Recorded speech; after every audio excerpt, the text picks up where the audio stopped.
Boa noite, queridos. Acho que pode ser mais animado um pouquinho, né? Boa noite. Graça e a paz do nosso Senhor e Salvador Jesus Cristo. Antes de nós expormos as Escrituras Sagradas nessa noite, eu quero parabenizar os irmãos, membros dessa igreja, conselho, junta diaconal, cada irmão que faz parte, pelos 70 anos dessa igreja. Você tem contribuído com a sua presença, com a sua oração, também com as suas finanças, como oramos aqui. Você é parte desses 70 anos, parabéns para você. E hoje eu estou aqui com a missão também de comunicar o Evangelho, porque amanhã nós teremos um congresso da juventude, vai começar amanhã, e como de costume no carnaval a gente faz uma programação especial com a juventude, mas por conta das complicações da Covid, não poderemos ter, mas teremos um trabalho aqui com limitações de pessoas, e será um congresso muito edificante. Você pode participar a partir das 19 horas online. Infelizmente as vagas presenciais estão cheias, e o tema é Sede meus imitadores, e o pastor Eloy me convidou nessa noite para dar um pontapé, digamos assim, inicial, nesse congresso, que terá como um preletor o nosso irmão Elbert da Quinta Igreja.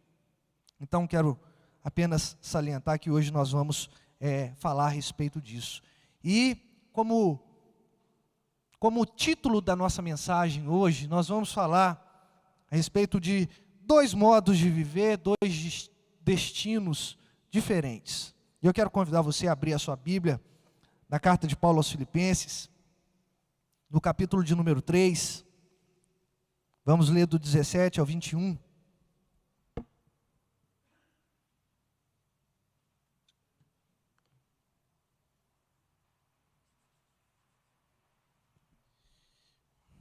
Carta de Paulo aos Filipenses. Se você achou, eu convido você em reverência às Escrituras Sagradas, se colocar de pé para a gente ler a palavra do Senhor. Diz assim: irmãos, sede imitadores meus e observai os que andam segundo o modelo que tendes em nós. Pois muitos andam entre nós, dos quais repetidas vezes eu vos dizia, e agora vos digo até chorando, que são inimigos da cruz de Cristo. O destino deles é a perdição, o Deus deles é o ventre, a glória deles está na sua infâmia, visto que só se preocupam com coisas terrenas. Pois a nossa pátria está nos céus, de onde também aguardamos o Salvador, o Senhor Jesus Cristo, o qual transformará o nosso corpo de humilhação para ser igual ao corpo da sua glória, segundo a eficácia do poder que Ele tem de até subordinar a si todas as coisas. Pode se assentar, vamos fazer uma pequena oração. Senhor, nós agradecemos ao Senhor pelo período de cântico, o período também do ofertório, que é parte do nosso culto, ó Deus, e estamos também agradecendo porque lemos a Tua palavra, e ela é suficiente para trazer aos nossos corações arrependimento, consolo, confronto, ó Pai, ó Deus, e que o Senhor, nesse momento que o Senhor nos reserva para poder conversar a respeito da Tua palavra, que nós possamos, ó Deus, ter a nossa atenção voltada, ó Deus, única e exclusivamente para o Senhor, e que o Senhor fale aos nossos corações. É o que nós pedimos, certos da bênção do Senhor, no nome santo de Jesus. Amém. Amém. Eu estou mais crente um pouquinho, que eu trouxe uma outra Bíblia, ela tem uma versão um pouquinho diferente. Eu quero ter a oportunidade de ler com os irmãos o mesmo texto, porque ele vai trazer uma abordagem um pouquinho diferente. É a Nova Linguagem de hoje, não é a mais fidedigna, mas ela traz expressões que podem trazer clareza aos nossos corações. Vou ler. Meus irmãos, continuem a ser meus imitadores e olhem com atenção também os que vivem de acordo com o exemplo que temos dado a vocês. Já disse isso muitas vezes e agora repito chorando. Existem muitos que pela sua maneira de viver, se tornaram inimigos da mensagem da morte de Cristo na cruz. Eles vão para a destruição no inferno, porque o Deus deles são os desejos do corpo. Eles têm orgulho daquilo que deveria ser uma vergonha para eles, e pensam somente nas coisas que são deste mundo. Mas nós somos cidadãos do céu e estamos esperando ansiosamente nosso Salvador, o Senhor Jesus Cristo, que virá de lá. Ele transformará o nosso corpo fraco e mortal e fará com que fique igual ao seu próprio corpo glorioso, usando para isso o mesmo poder que ele tem para dominar todas as coisas.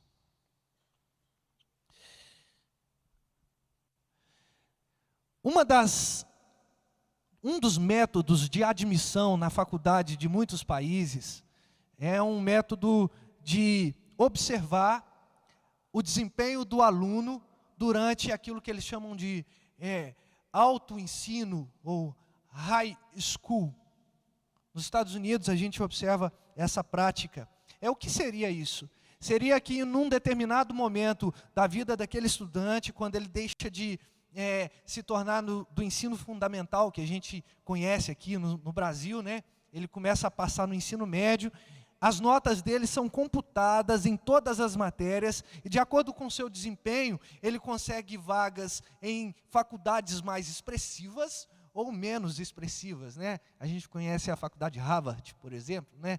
Que parece que é uma das melhores, se não a melhor do mundo, Princeton, enfim, nós temos uma gama de faculdades que são expressivas e outras nem tanto. E o que vai trazer a esse aluno a questão da aprovação nessas escolas é justamente o seu desempenho. Não é muito diferente do vestibular, é verdade, né? O que vale é a nota.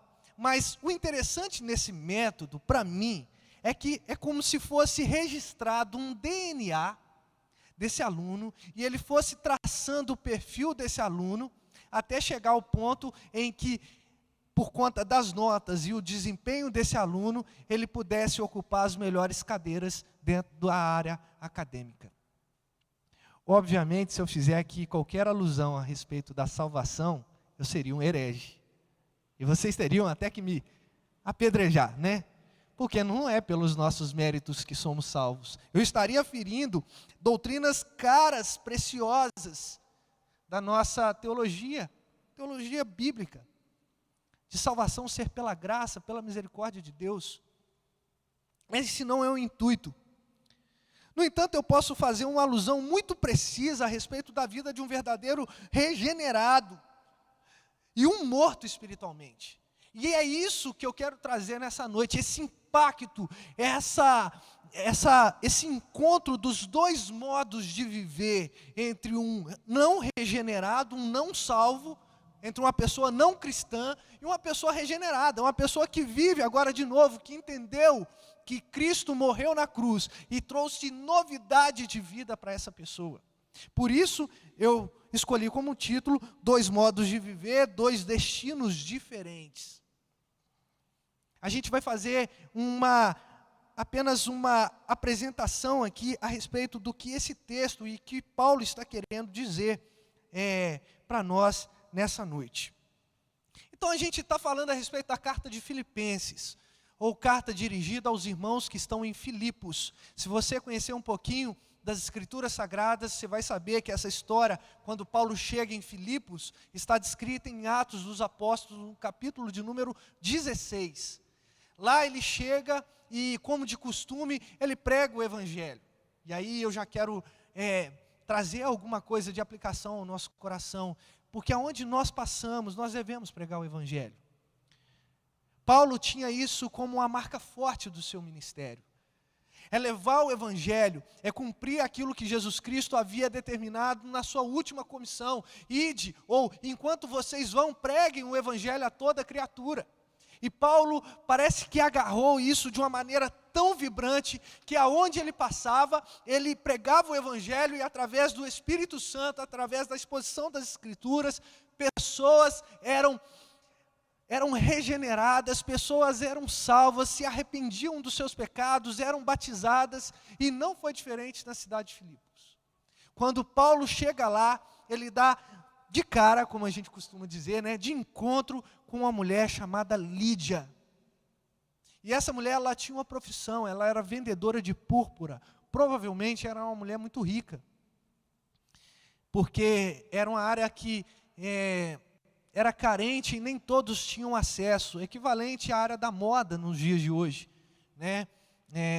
Na sua confecção de roupas também, e na moda, na área, na época dos ensinos gregos e do Império Romano. Então ele chega a Filipos, a primeira coisa que ele faz é pregar para essa mulher, que era uma mulher distinta na sociedade, rica, vendedora de púrpura, e ela, por ter sido impactada pelo Espírito Santo, ela se converteu ao Senhor, e não só isso, ela levou os seus.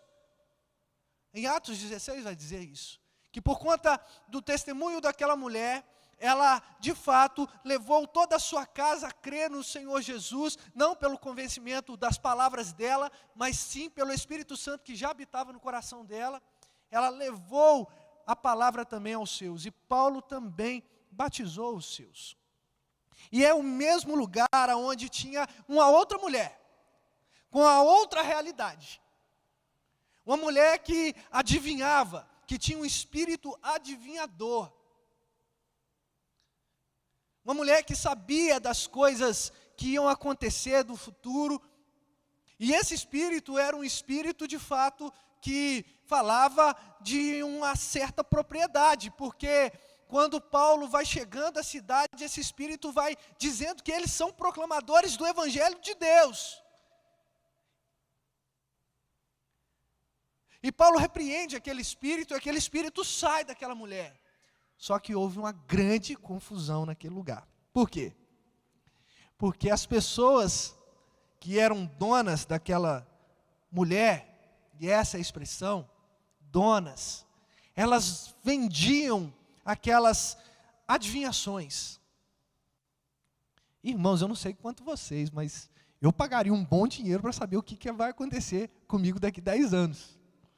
Quanto eu vou ter de cabelo, se tiver ainda, né?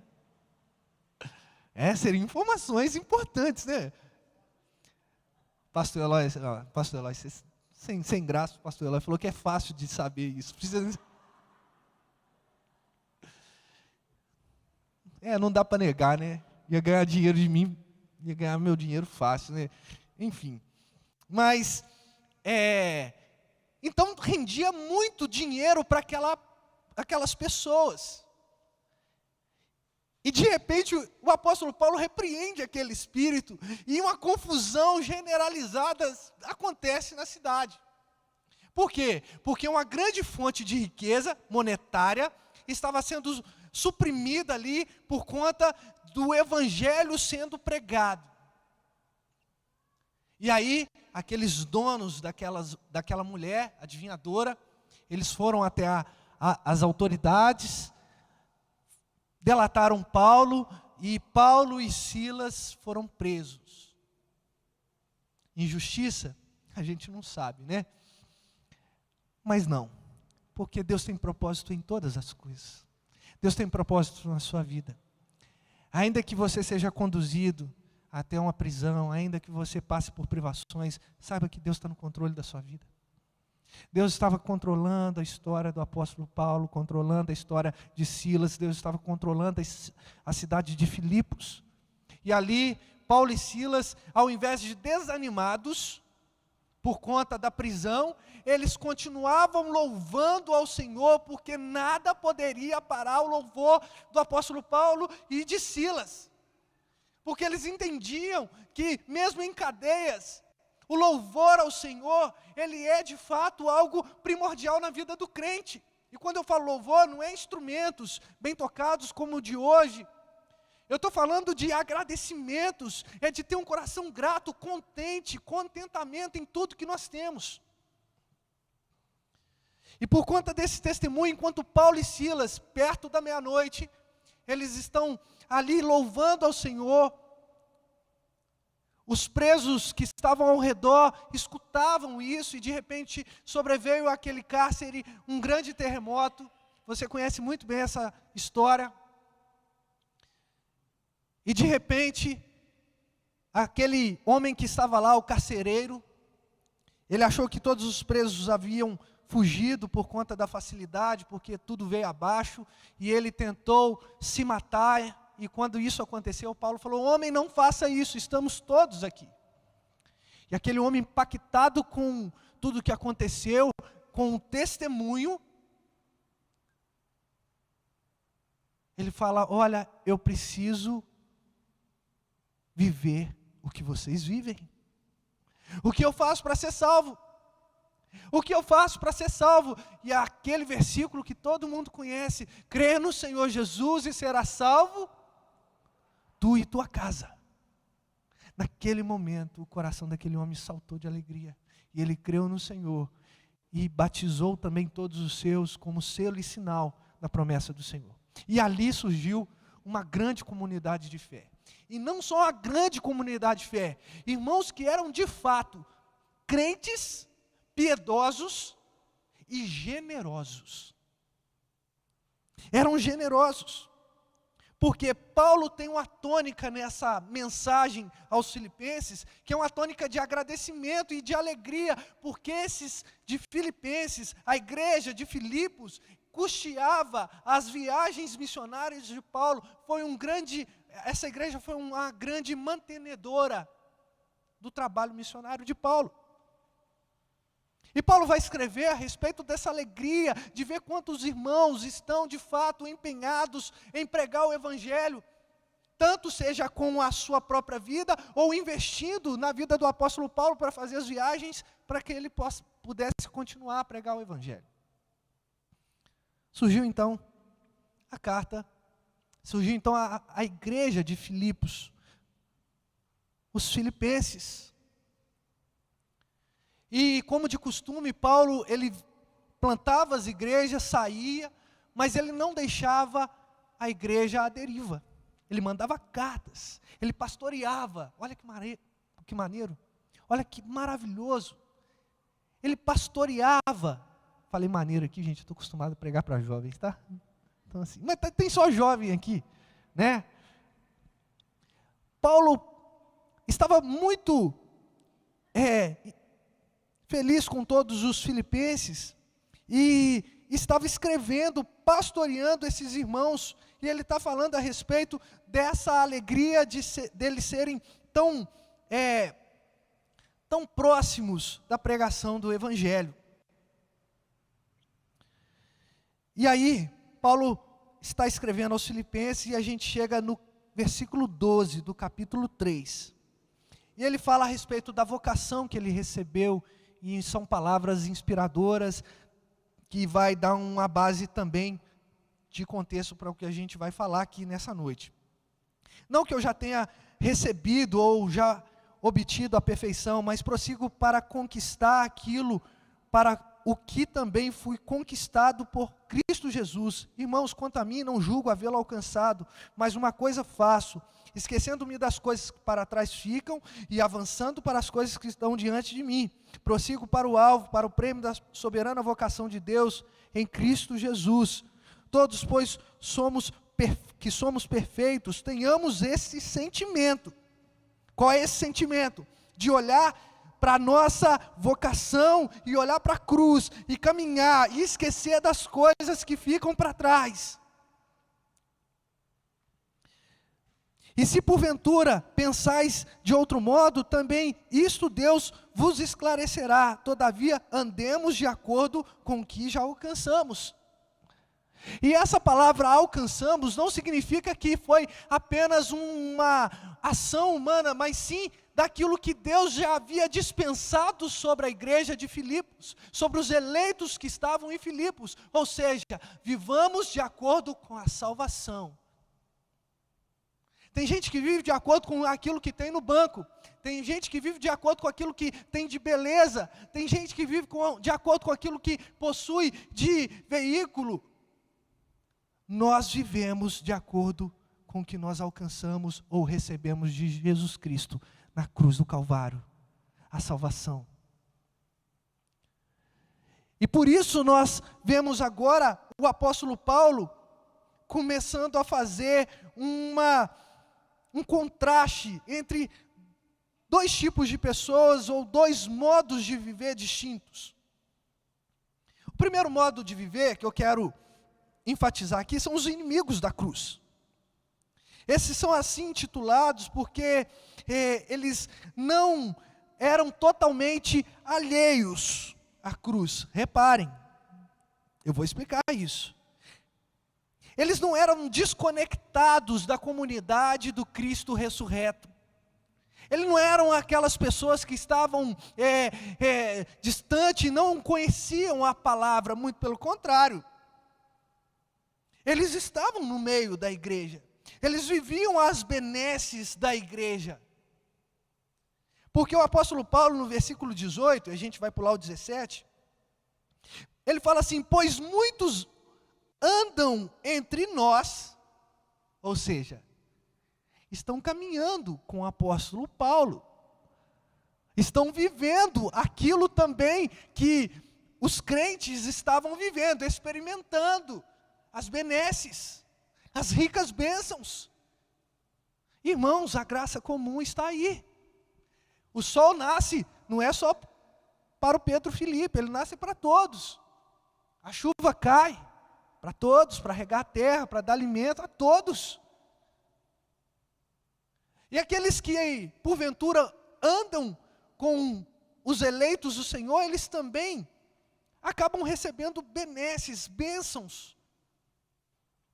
Só que eles apenas andam no meio das pessoas, andam no meio da igreja.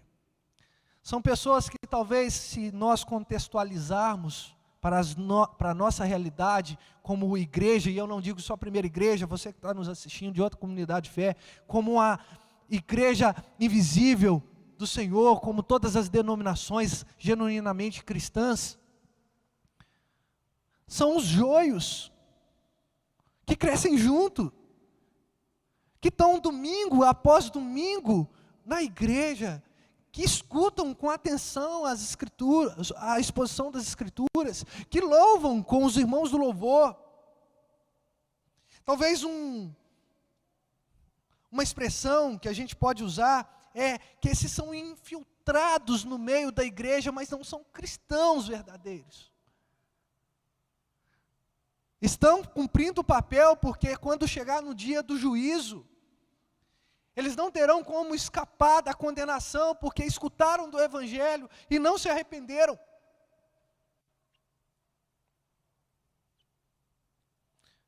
Talvez eram pessoas que sabotavam a mensagem da cruz. E por que eu falo isso? Justamente porque o apóstolo Paulo fala que são inimigos da cruz. E ele fala isso chorando. Porque o propósito de todo pastor que está aqui à frente, ou qualquer líder de ministério, você que é um cristão verdadeiro, genuíno, que prega a palavra, é de que as pessoas cheguem ao pleno conhecimento da verdade, e essa verdade liberte essas pessoas. Mas quando esse objetivo não é alcançado, existe uma tristeza em nosso coração. O apóstolo Paulo expõe essa tristeza dizendo: olha, eu falo isso com muito choro, que eles são inimigos da cruz, pessoas que estão prontas para ofuscar, ou tentar ofuscar, a luz que a morte e a ressurreição de Jesus trouxe, ou trouxeram morte e ressurreição. Repare que o apóstolo Paulo, numa sutileza absurda, retrata essas pessoas como aqueles que andam entre nós. Ele não faz acusações, ele sabe de uma realidade que está no coração dele, que Jesus havia já falado a respeito daqueles que são joio no meio do trigo, como eu disse. São pessoas que vivem conosco, pessoas que comem e bebem da ceia do Senhor, às vezes sem discernir aquilo que está acontecendo. Pessoas que às vezes comem 1 quilo de sal conosco, né, essa expressão? Passa raiva com a gente, né? Quer conhecer alguém? Come 1 quilo de sal com essa pessoa, né? E eu quero até trazer uma pequena reflexão para você que é mais velho de igreja, assim como eu, apesar da minha pouca idade. Tem que jogar para o meu lado também, né? Olha para trás, na sua caminhada cristã, quantos se perderam? Quantos que você viveu a sua juventude talvez, ou anos maravilhosos com aquela pessoa, e você olhava para aquela pessoa e dizia assim: nossa, como essa pessoa é crente, essa pessoa é maravilhosa, ela serve na igreja, é um grande servo do Senhor, é uma grande pessoa. Você admirava aquela pessoa, e de repente quando a gente olha para trás, a gente vê que essas pessoas ficaram no meio do caminho, abandonaram a fé, apostataram dessa fé maravilhosa em Cristo. Pessoas que às vezes olhavam para você também e diziam: olha, você é uma pessoa espiritual. Pessoas parceiras, que oravam, né, Carlinhos? 5:30 da manhã, um grupo de amigos, o presbítero Carlos tem uma história maravilhosa da juventude dele, como eles acordavam 5:30 da manhã com os amigos, iam na casa de um por um para poder orar. Não sei, vou chutar aqui, todos estão nos caminhos do Senhor? Todos, glória a Deus, louvado seja o Senhor. Mas muitos se perdem,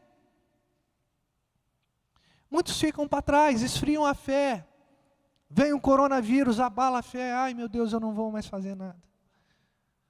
Passa um mês apertado, ai meu Deus do céu.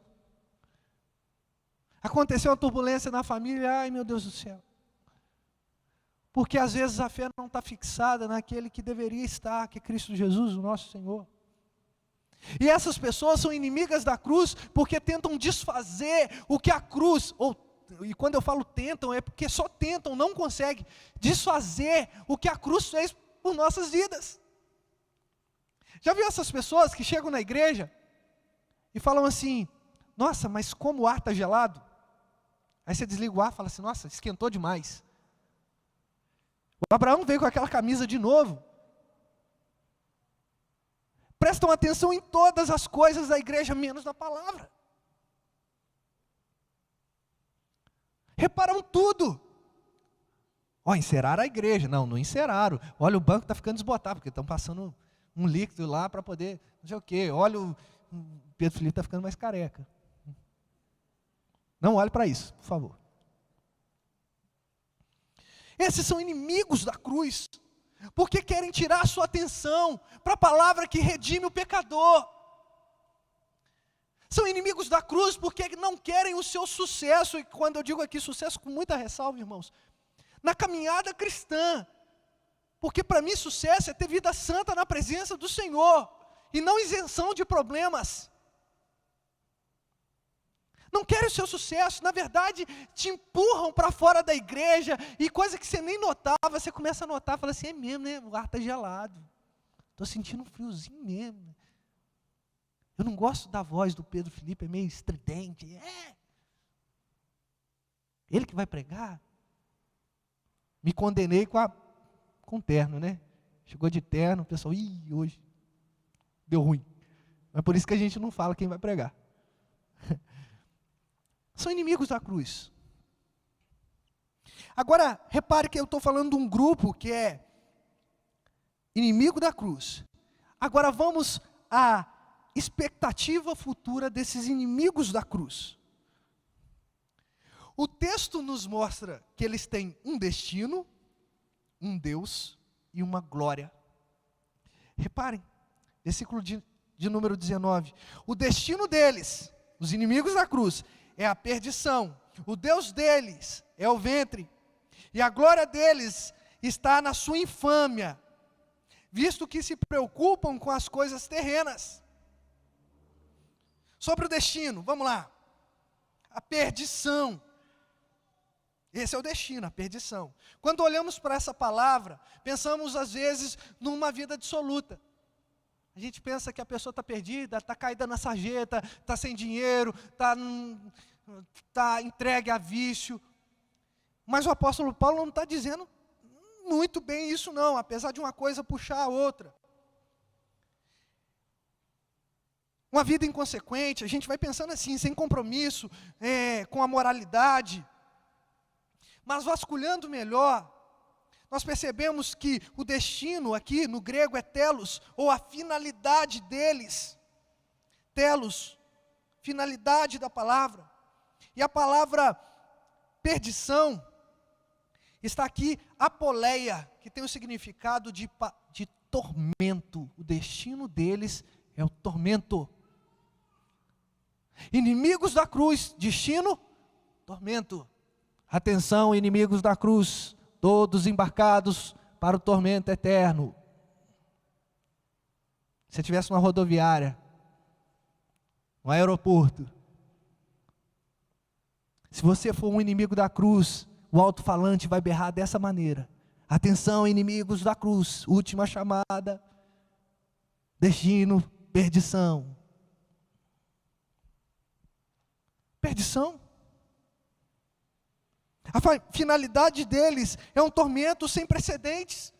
Irmãos, se a gente vive aqui e acha a terra ruim, sendo eleitos do Senhor, que tem uma cosmovisão cristã, entendendo todas as realidades, imagina o inferno. Se é ruim escutar flamenguista buzinando na tua cabeça, imagina o inferno. Que gente chata. Inimigos da cruz vão para o inferno, porque a cruz é quem salva. Se são inimigos da salvação, então eles vão para a perdição. Não tem outra lógica, é matemático. Vamos lá, destino, perdição, o Deus dele, o ventre. Na cultura judaica, o ventre tinha um significado muito especial. Em primeiro lugar, porque é do ventre que nasce a vida humana. A criança é gerada no ventre da mulher. Não é isso? Então isso já é um significado maravilhoso. Só que além disso, eles entendiam que o ventre era como se fosse o coração. A gente fala coração hoje, mas a gente sabe que é o nosso cérebro. Né? Que a gente fala assim, eu te amo de todo o meu coração. Na verdade, né, é com o cérebro. Mas a gente, por uma questão cultural, a gente adotou o coração. Para eles era o ventre. E eu posso tentar dar uma explicação da área da saúde que eu não domino, mas é porque nessa região a gente tem as glândulas suprarrenais, que produzem adrenalina. É mesmo, Hamilton? O Hamilton ali é perito. E quando a gente começa a sentir alguma sensação boa, ou medo, ou qualquer outra coisa que nos impulsiona, essa suprarrenal vai soltando essa adrenalina, e a gente tem aquelas famosas borboletas no estômago. Não é assim?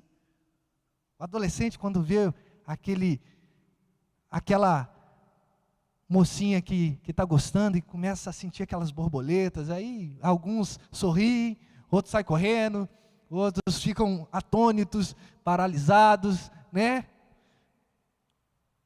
Eles entendiam que o ventre, de fato, era algo muito importante. O apóstolo Paulo vai dizer assim que eles, na verdade, estão cultuando apenas o ego deles, o prazer deles. Se hoje o apóstolo Paulo estivesse escrevendo para nós, da primeira igreja, ele falasse assim, o Deus de vocês é o coração de vocês. E o que tem no seu coração, meu irmão? O que tem no seu coração, minha irmã?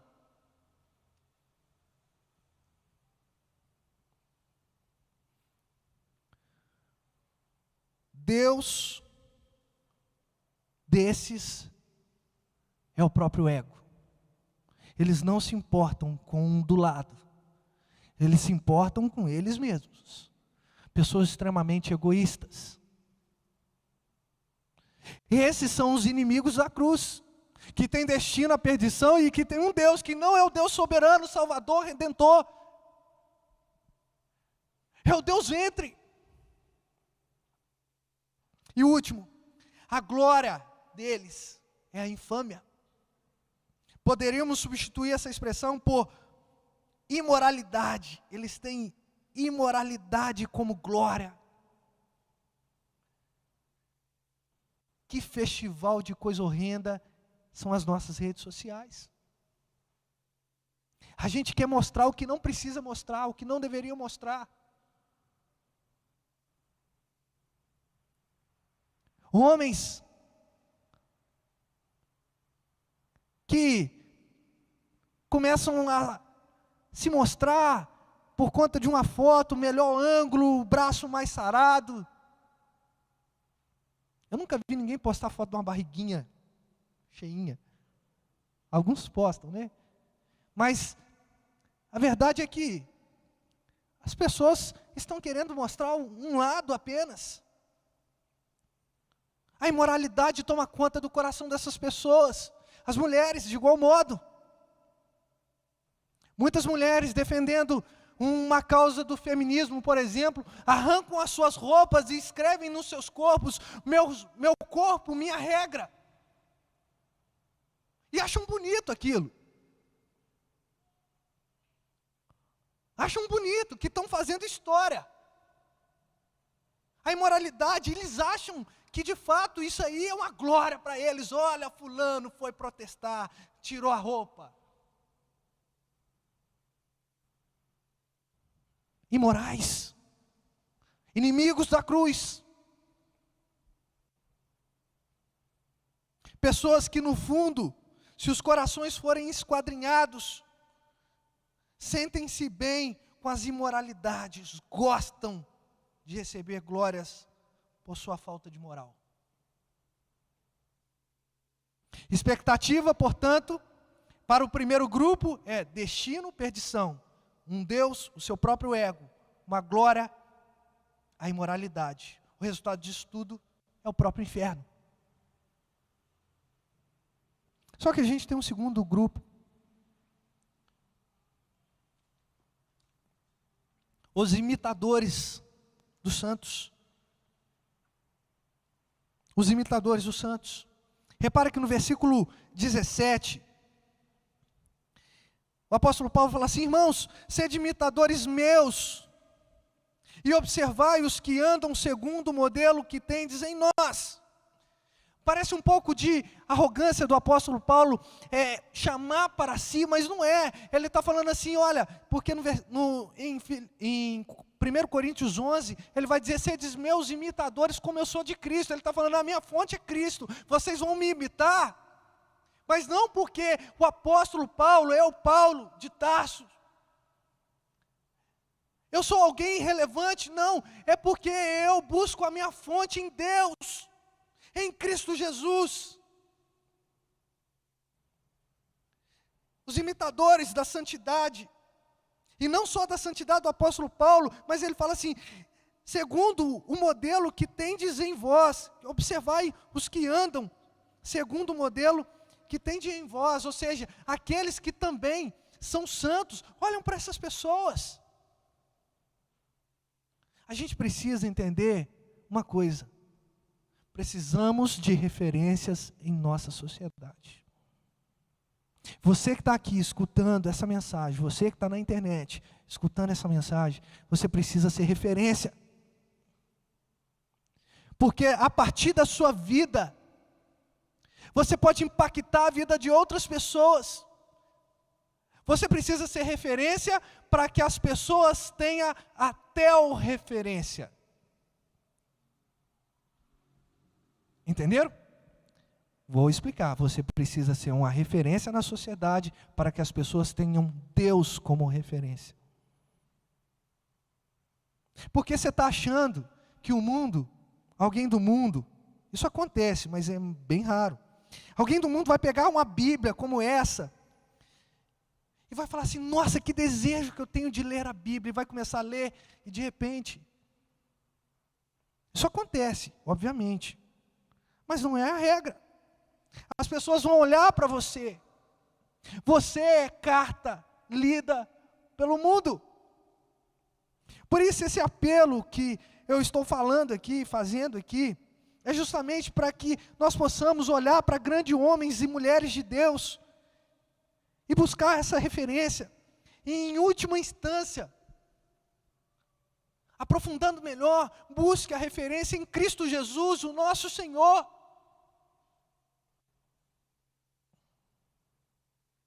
São pessoas que compreenderam a respeito da regeneração, entenderam que eram mortos por conta dos seus delitos, Efésios capítulo de número 2, que havia em seu coração, mas foram inimigas, mas não foram inimigas da cruz, não olharam para a cruz com desdenho, mas olharam com esperança de salvação, e imediatamente foram compelidos, constrangidos pela cruz, e a graça foi irresistível.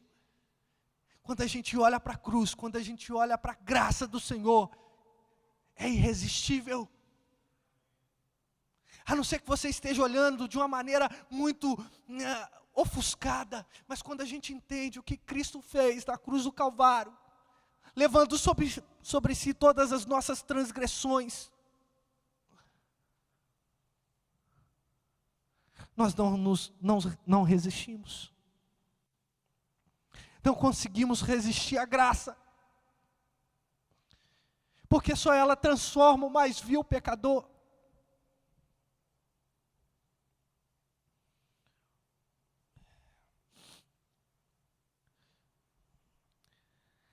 Pessoas que abandonaram as suas vidas desgraçadas e passaram a viver a vida santa na presença de Deus. Por isso o apóstolo Paulo fala a elas: sejam imitadores meus e de pessoas que também têm procedimentos santos segundo as Escrituras.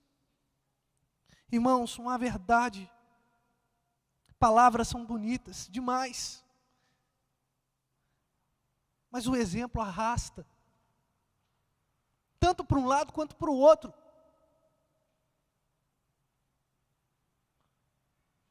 Não adianta você chegar para mim, que sou o pastor dos jovens, e falar assim: olha, eu estou precisando que o meu filho seja mais ativo na igreja. Se você não vem à igreja, se você não se compromete com o reino, lógico que eu nunca vou ajudá-los. Aliás, não vou deixar de ajudar, né? Nunca vou ajudá-los, meu Deus do céu. Vou ser demitido depois da pregação. Agradeço os irmãos. É lógico que eu vou ajudá-los. Nunca vou deixar de estender a minha mão e poder ajudar naquilo que eu posso. Mas o seu exemplo dentro de casa, o que você tem feito? Como é o seu procedimento com a sua esposa, com o seu esposo? O que eles estão vendo? O exemplo arrasta. Presta atenção como é que você tem se vestido, como você tem se comportado, o que você posta e compartilha na internet. Irmãos, isso aí é um desafio até para mim. De vez em quando eu saio com uns aí, por coisas bobas. Pois se você é um santo de Deus, você também é uma carta lida ao mundo. O mundo vai olhar para você e vai ver referência em você. Como é você no trabalho? Irmãos, crentes precisam sobressair no trabalho. Por quê? Porque a gente é ganancioso? Não. Porque a gente entende que o nosso trabalho é para a glória de Deus. E se é para a glória de Deus, eu faço o quê? O melhor. E se eu faço o melhor, obviamente eu vou ser reconhecido. É matemática simples. Precisamos sobressair, mas o que está acontecendo no mundo? Os crentes estão ofuscados, quietos, não proclamam o evangelho, não dão bom testemunho. O resultado é uma sociedade doente. Uma sociedade que está viciada em programas de reality show, de gente falando um monte de baboseira, que gastam o seu tempo com aquilo.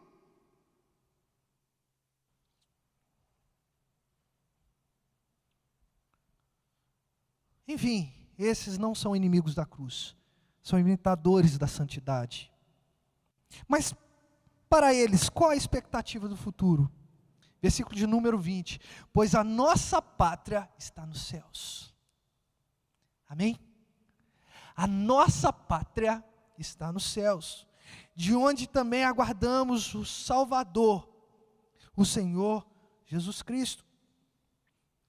Paulo parece mostrar a verdadeira expectativa futura, não com um destino de perdição, não com um Deus do ventre, não com a glória infame, mas ele mostra uma pátria gloriosa que virá do céu. Paulo faz questão de mencionar céu, porque Cristo foi assunto ao céu, e da mesma maneira visível que ele foi assunto ao céu, ele virá em sua glória para buscar o seu povo.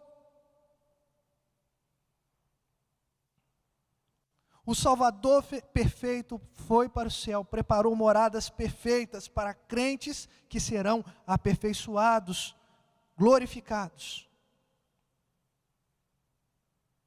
Onde não só habitarão o que experimentaram do lavar vivificador de Cristo, regenerador de Cristo por meio do seu sangue. Portanto, esses não são inimigos, mas abarcados por essa cruz, abraçados, envolvidos com essa cruz. A pátria mencionada pelo apóstolo Paulo não é uma pátria de dimensões geográficas, né? Quando a gente fala pátria amada Brasil, a gente pensa nos estados, todo esse país grandão que a gente tem, não é dimensão geográfica, mas uma pátria com profundidade e dimensão da cruz do nosso Redentor. A outra expectativa é a da glorificação do nosso corpo, o qual transformará o nosso corpo, versículo de número 21, de humilhação, para ser igual ao corpo da sua glória, segundo a eficácia do poder que ele tem de até subordinar a si todas as coisas. Glorificação. É a gente se despir dessa carne, desse corpo horroroso, e não porque a vida é ruim, mas porque esse corpo foi corrompido pelo pecado, e Cristo glorificará esse corpo corrompido, esse corpo da humilhação.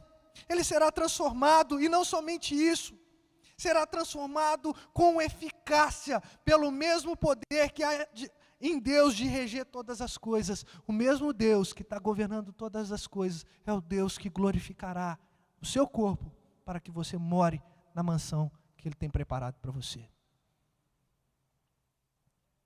Eu não sei quanto a vocês, irmãos, eu não quero ser um inimigo da cruz.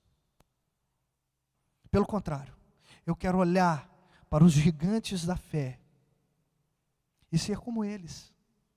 Eu quero imitar a Cristo. Eu quero olhar para Cristo e buscar o máximo de semelhança nele. Eu quero ser chamado pelo nome do Senhor. Eu não quero ser reconhecido como aqueles que estão na perdição. Essa é a minha perspectiva. Eu não quero ser reconhecido como um egoísta, um infame, mas eu quero ser reconhecido como raça eleita, sacerdócio universal, nação santa, povo de propriedade exclusiva de Deus, a fim de proclamardes as virtudes daquele que vos chamou das trevas para a maravilhosa luz. Como você está sendo reconhecido lá fora? Como um inimigo da cruz que tem destino, um Deus e uma glória própria? Ou você vai ser chamado como raça eleita? Olha que povo que tem um Deus. A tarefa é fácil, Pedro Felipe? Não, a tarefa não é fácil. A tarefa é muito difícil. Mas a gente não pode deixar de brigar. A gente não pode deixar de lutar contra as nossas vontades, as nossas carnalidades. A gente precisa de pedir auxílio ao Espírito Santo para que Ele nos impulsione a ser um imitador de Cristo, a olhar para pessoas que são referências. Nós temos muitos homens e mulheres aqui, jovens também, como referência, e falar: olha, eu quero ser um cristão tão simples como esse homem, tão simples como essa mulher, tão bacana como esse jovem, tão sensato como esse adolescente. Esses nossos pequeninos que estão aqui, eles vão olhar para quem? Se a gente não for amigos da cruz, provavelmente esses pequeninos olharão e serão também inimigos da cruz. Leia a Bíblia com seu filho. Ore com seu filho. Ah, mas meu filho já é maior de idade. Nasceu um pelinho na barba dele aqui, agora ele virou homem.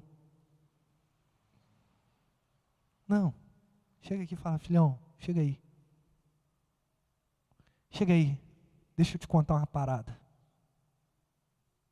Aí eu já estou trazendo meu lado pastoral de jovem, né?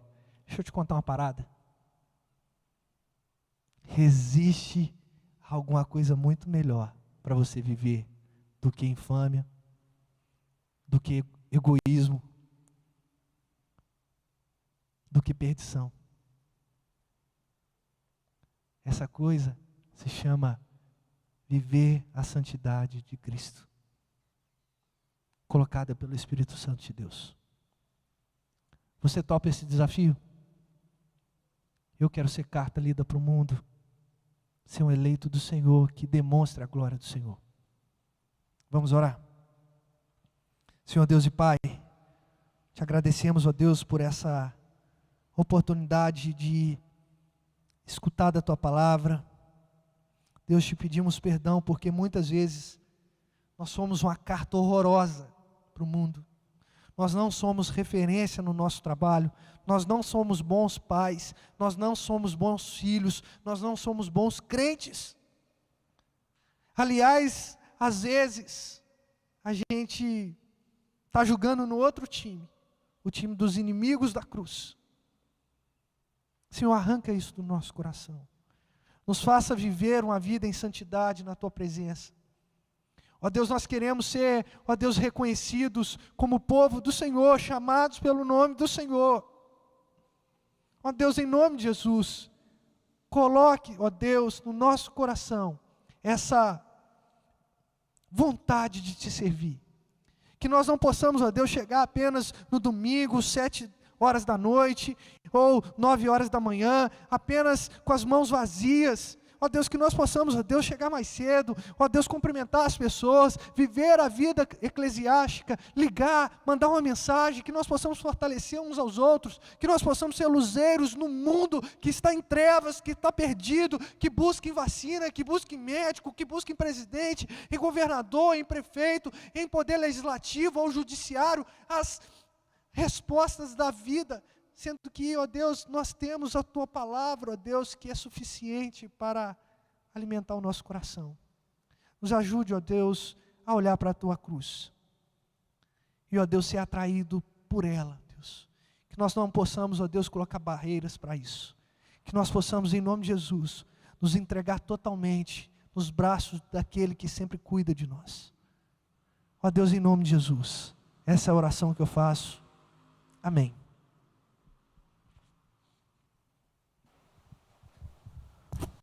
Vamos louvar o Senhor com mais uma canção. Convido os irmãos, se puderem, se colocar de pé, para que juntos adoremos e exaltemos o Senhor com mais uma canção.